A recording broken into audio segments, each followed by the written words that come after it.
I pozdrav ljudi, evo vidite na YouTube sam i želim vas uvjeriti da ne kupujem pretplatnike. Pogledajte, ovo su sve moji pretplatnici, ima njih puno.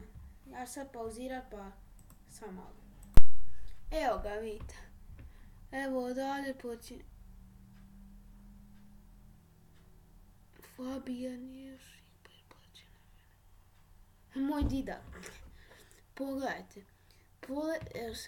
Pogledajte koliko je to, vidi.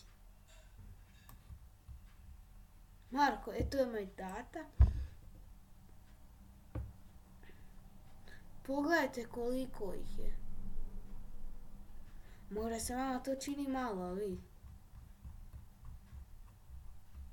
A kad ja ovako scrollam, vidite koliko mu dugo treba. Pa znači da ima 1.000.000 pretplatnika. Ne baš 1.000.000 već 1000. I to vam je dokaz da ja ne kupujem subscribere ili pretplatnike.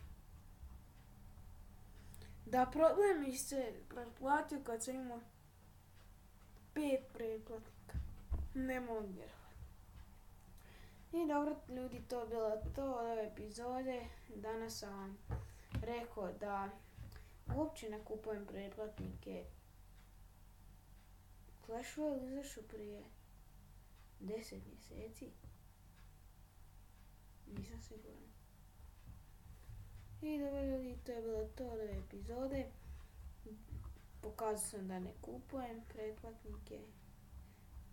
I pozdrav!